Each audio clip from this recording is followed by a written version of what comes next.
সৃষ্টিকর্তা তো বলেই দিয়েছে, তুমি যাকে আমার চেয়ে বেশি ভালোবাসবা তাকেই আমি তোমার থেকে দূরে সরিয়ে দেব, এবং আমি তোমার উপর চাপিয়ে দেব একাকিত্বের ভয়ঙ্কর অভিশাপ।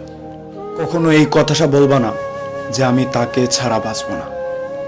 তাহলে আমি তাকে ছাড়াই তোমাকে পৃথিবীতে বাঁচিয়ে রাখবো, এবং তোমার সব আবেগ আমি কেড়ে নেব, এবং সামনের দিকে আমি তোমাকে এগিয়ে নেব। তুমি দেখো না, ঋতু ক্রমধারায় কি সুন্দর করে বদলে যায়। ছায়া দেওয়া গাছটাও একদিন শুকিয়ে যায়, ধৈর্যও একদিন হারিয়ে যায়। কিন্তু তোমার সৃষ্টিকর্তা প্রচণ্ড ধৈর্যশীল। তিনি ঝরে যাওয়া গাছের ঢাল থেকেই আবার সবুজ পাতা জন্মায়। তুমি কি দেখো না তোমার স্রষ্টার এই নিদর্শন? যে মানুষটাকে তুমি তোমার জীবনের অংশ ভাবতে, একটা সময় সেই মানুষটাই তোমার মন ভেঙে দিয়ে চলে যায়। বন্ধু পরিণত হয় শত্রুতে, আবার শত্রু পরিণত হয় বন্ধুতে। তোমার সৃষ্টিকর্তার এই লীলা খেলা কি তুমি বুঝো না? তাই কখনো এইটা বলো না যে আমি তাকে ছাড়া বাঁচব না, তাহলে আমি তাকে ছাড়াই তোমাকে পৃথিবীতে বাঁচিয়ে রাখব। তুমি ভাবো এইটা হবে না, কিন্তু পরক্ষণেই সেটা হয়। তুমি ভাবো তুমি পড়বে না, অথচ তুমি পড়ো। তুমি ভাবো তুমি বিস্মিত হবা না, কিন্তু আচমকাতেই তুমি বিস্মিত হয়ে যাও রোজ। এর মধ্যে সবচেয়ে বিচিত্র বিষয় কোনটা জানো? তুমি বলো তুমি মরে গেছো, কিন্তু তোমার সৃষ্টিকর্তা তোমাকে বাঁচায়। তুমি বাঁচো, অথচ তুমি দারুণ ভাবে বাঁচো।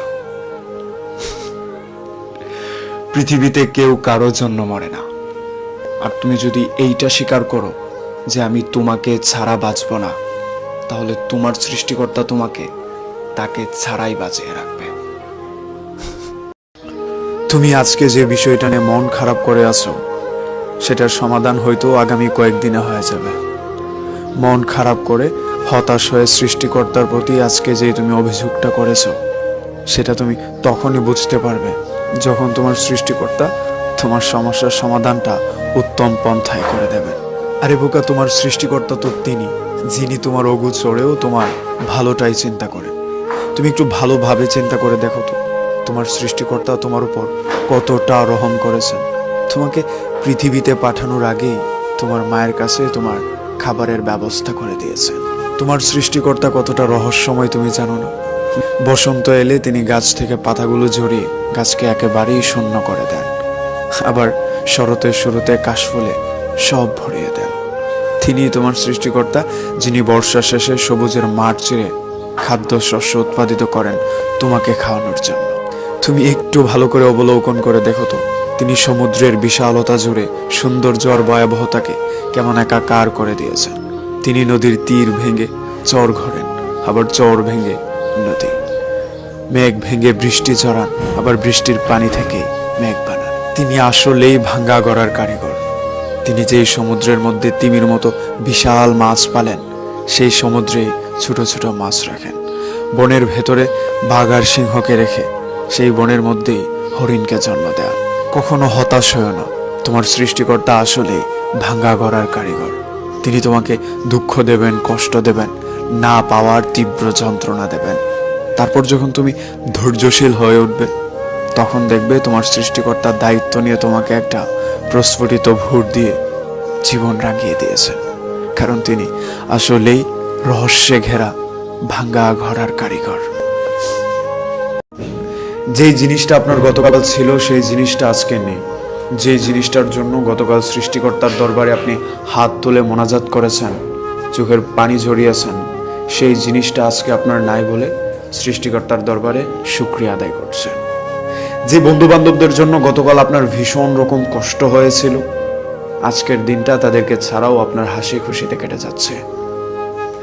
যে ভাই ব্রাদার বন্ধু বান্ধবদেরকে আপনি কখনোই ভাবেননি যে হারাবেন, তাদের মধ্য থেকেও কয়েকজন রোড অ্যাক্সিডেন্ট ক্যান্সারে আক্রান্ত হয়ে মারা গিয়েছে, তাদেরকে ছাড়াও আপনি বেঁচে আছেন। যে মানুষগুলা গতকাল মাটির উপরে দাম্ভিকতা দেখিয়েছে, সেই মানুষগুলাই আজকে মাটির নিচে কবরস্থানে শুয়ে আছে। যে মানুষগুলা ভেবেছিল আগামীকাল আমি একটা সুন্দর দিন অতিবাহিত করব, সেই মানুষগুলার অস্তিত্ব এখন পৃথিবীতে টিকে নেই। আপনি যার কথা ভাবছেন সে আজকে আছে, আগামীকাল থাকবে এমন কোনো গ্যারান্টি নেই।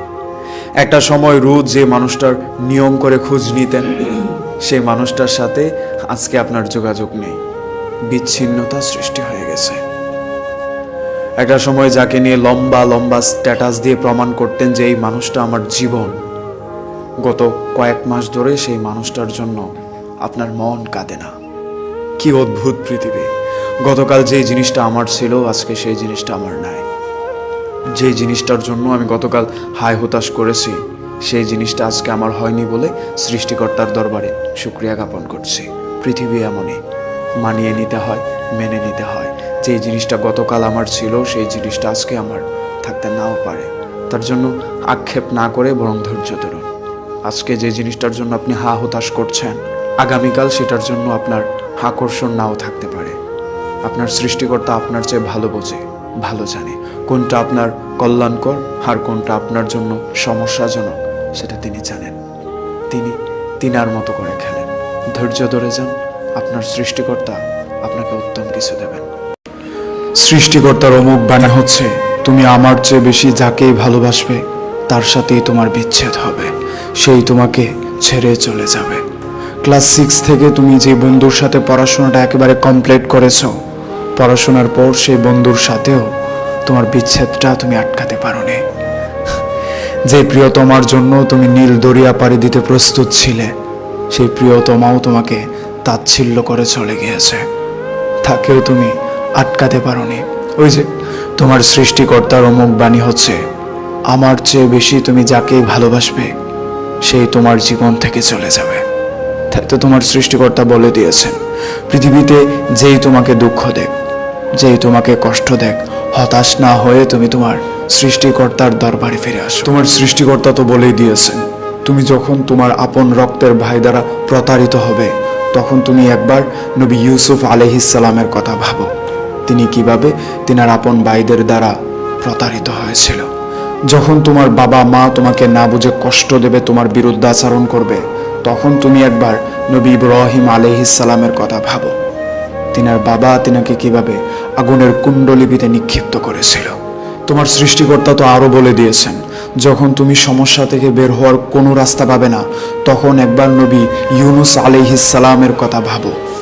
ইউনুস আলাইহিস সালাম কিভাবে কতটা সময় মাছের পেটে আটকে ছিলেন। তোমার রব আরো বলে দিয়েছেন, যখন তোমার নামে কেউ মিথ্যা রটাবে তখন তুমি একবার আম্মাজান আয়েশা সিদ্দিকা রাদিয়াল্লাহু তাআলা আনহার কথা ভাবো। তিনার নামে পুরো শহর জুড়ে কুৎসা রটানো হয়েছিল। যখন তুমি অসুস্থ হয়ে ব্যথায় কাতরাবে তখন একবার তুমি নবী আইয়ুব আলাইহিস সালামের কথা ভাবো।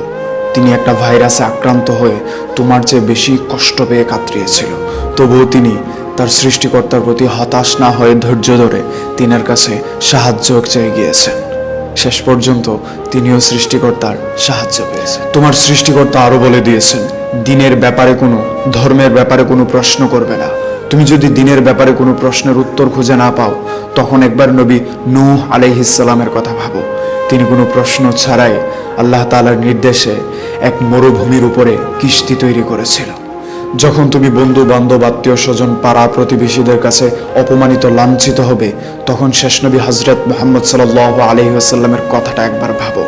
তিনি আত্মীয় স্বজন যারা যা অপমানিত লাঞ্ছিত হয়েছে, পুরো মক্কার মানুষের দ্বারাও তা হয়নি।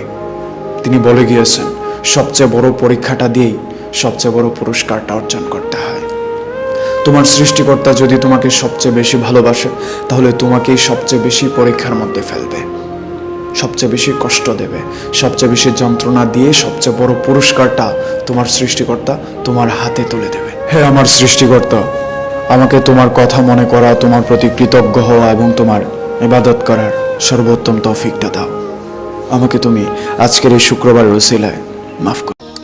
সেই চাহিদাগুলাই একদিন আপনার সৃষ্টিকর্তা পূরণ করে দেবে, যেই চাহিদাগুলো চাইতে গিয়ে আপনার চোখের জলে বুক ভেসে গিয়েছিল। আচমকাই ওই চাহিদাগুলো একদিন আপনার পূরণ হয়ে যাবে, যেই চাহিদাগুলো চাইতে গিয়ে আপনার মনে হয়েছিল আপনার সৃষ্টিকর্তা আপনার কোনো কথাই শোনে না। সেই দিনও আপনার চোখ পানিতে টলমল করবে, যেদিন আপনার সৃষ্টিকর্তা আপনার চাহিদাগুলো পূরণ করে দেবে। যেই চাহিদাটার জন্য আপনার একদিন সারা রাত না ঘুমিয়ে কাটাতে হয়েছিল, যেই চাহিদাটার জন্য আপনার বালিশ ভিজাতে হয়েছিল, সেই চাহিদাগুলো আপনার সৃষ্টিকর্তা একদিন আপনাকে ঠিকই পূরণ করে দেবে। আসলে আমরা অহেতুক সৃষ্টিকর্তার উপর ব্লেম চাপিয়ে দিই, কারণ আমাদের ধৈর্য শক্তি নাই। কিন্তু আপনি জানেন না, আপনার সৃষ্টিকর্তা সবচেয়ে বেশি ধৈর্যের পরীক্ষা নেয়। এই যে দেখেন না, কত ধনী মানুষকে সমস্যা দিয়ে তিনি ধৈর্যের পরীক্ষা নেন, আবার কত হত দরিদ্রকে রাস্তায় ফেলে রেখে তার ধৈর্যের পরীক্ষা নেয়।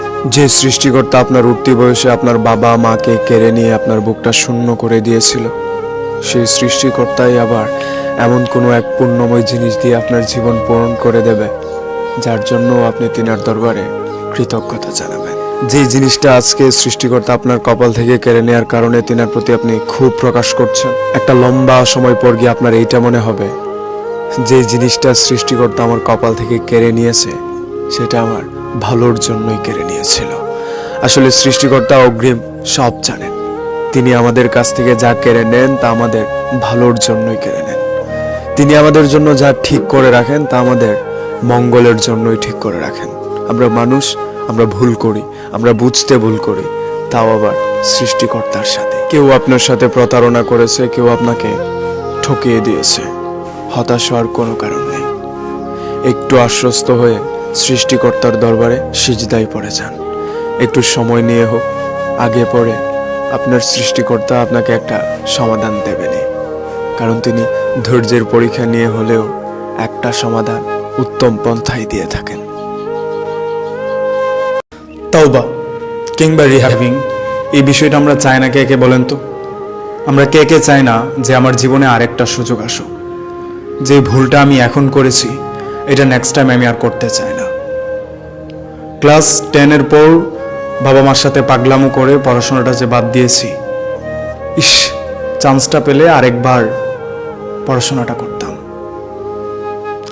ইন্টার কমপ্লিট করার সময় যে সাবজেক্টটাতে আমার রেজাল্ট খারাপ আসছিল, আর একটু ভালো পড়াশোনা করলে ওই সাবজেক্টটাতে ভালো একটা রেজাল্ট আসতো। একটা সুযোগ যদি পেতাম। ছোট সময় আপনার বাবা মা আপনাকে দায়িত্ব জ্ঞানহীন ভাবতো, এখনো সেমটাই ভাবতেছে। আপনার মহল্লাতে ছোট সময় আপনার কোনো ভ্যালু ছিল না, এখনো নাই, কিন্তু আপনি চাচ্ছেন এই জায়গায় আপনার একটা ভ্যালু তৈরি হোক, সমাজের মানুষ আপনাকে মূল্যায়ন করুক, আপনার বাবা মা আপনাকে একটু গুরুত্ব দেয়, একটু দায়িত্ববান ভাবুক। যে পাগলামোটা করে একটা সময় আপনি আপনার গুরুত্বপূর্ণ কাজটা ছেড়ে দিয়েছিলেন, সেই কাজটার জন্য এখন আপনি আফসোস করেন না? ঠিক তেমন ভাবে আমরা প্রত্যেকে লাইফে একটা রিহ্যাবিং চাই। আপনি ফ্যামিলির কাছে, সমাজের কাছে ডেসপারেট হয়ে যাবেন। এদেরকে আপনি কোনোভাবেই কনভিন্স করাইতে পারবেন না যে আপনি ওই জায়গাটায় একটু পুনঃসূচনা করতে চাচ্ছেন। ছোট সময়ের ছোট একটা ভুলকে ধরে এখনো সমাজের মানুষ আপনাকে খোঁটা দেয় যে তুমি ছোট সময় এই কাজটা করছিলা। ওই জায়গাটা সবাই আমরা রিকভার করার ট্রাইটা করি। ঠিক তেমন ভাবে আজকে এমন একটা রাত যেখানে কিছু একটা চাওয়া চায় নিজের পরিবর্তনের জন্য, নিজের পরিমার্জনার জন্য। তবে এখানে ডিফারেন্স এটা হচ্ছে, সৃষ্টিকর্তা এমন একজন তিনি হচ্ছে আপনাকে রিহ্যাবিং এর চান্স হয়তো দেবেন না, কিন্তু নেক্সট টাইম এই ভুলটা না করলে আপনাকে সাজাটা দেবে না, আপনাকে খোঁটাটা দেবে না, আপনাকে পেছনের জিনিস নিয়ে খোঁচাবে না। এটা হচ্ছে সৃষ্টিকর্তার অন্যতম গুণ। তিনার কথা হচ্ছে তুমি একটা কাজ করেছো, সেটা ভুলে যাও, সেটা শুধরে নাও, ফিউচার আর কইরো না। সেজন্যই আজকে এমন একটা রাত যেখানে সৃষ্টিকর্তার কাছে মন খুলে কিছু জিনিস চাওয়া যায়। একটা রুটিন করে নিতে পারেন আপনি আজকে রাতের জন্য, আজকে কি কি করতে পারেন। আপনি চাইলে আমি বলে দিতে পারি, আপনার রুটিনটা এরকম হতে পারে, আজকে কদরের রাতে রাত 10টার পর থেকে বন্ধু বান্ধবদের সাথে আড্ডাটা একটু কমায় দেন। 1 নম্বর এই কাজটা করতে পারেন। 2, বেশি গরম লাগলে গোসল করতে পারেন, পরিষ্কার কাপড় পরিধান করতে পারেন। 3, সারা বৎসরও তো কোরআন শরীফ পড়েন না, এটা সত্যি পড়েন না, আজকে রাতে একটু ট্রাই করতে পারেন। বেশি বেশি নফল নামাজটা আজকে পড়তে পারেন। সারা জীবন আড্ডা কাছারি হয়, আজকে রাতে বন্ধু বান্ধব মিলেই পড়তে পারেন। এটা আমার বয়সী ছেলেপেলেদের জন্য আমি বলতেছি, একটু ট্রাই করতে পারেন আজকে নফল নামাজ। রাত 1টার পর আজকে না ঘুমান, সেহরির আগ পর্যন্ত আজকে না ঘুমান, নফল নামাজ পড়েন, তসবি পড়েন, তারপর দোয়া ইউনুস, তারপর হচ্ছে আপনার আয়াত্তে যেগুলো আছে পড়তে পারেন, তাহাজ্জুদ পড়েন, তারপর সেহরি খান। আজকে রাতটা অ্যাটলিস্ট এইভাবে কাটান। বন্ধু বান্ধবদের সাথে তো অনেক আড্ডা হইল, অনেক আড্ডা দেন, অনেক আড্ডা দিচ্ছেন। 10টার পর থেকে একটু আজার হয়ে যান, বা যাদেরকে নিয়ে আড্ডা দেন তাদেরকে নিয়ে মসজিদের বারান্দায় চলে যান। ভালো হোক আজকের রাতটা, সবার জন্য ভালো হোক। প্রার্থনাটা হোক নিজেকে রিহ্যাভিং করার জন্য, নিজের ভালো একটা ফিউচারের জন্য, নিজের সুস্থ মন মানসিকতার জন্য, সুন্দর আগামীর জন্য। সবাইকে অগ্রিম ঈদ মুবারক।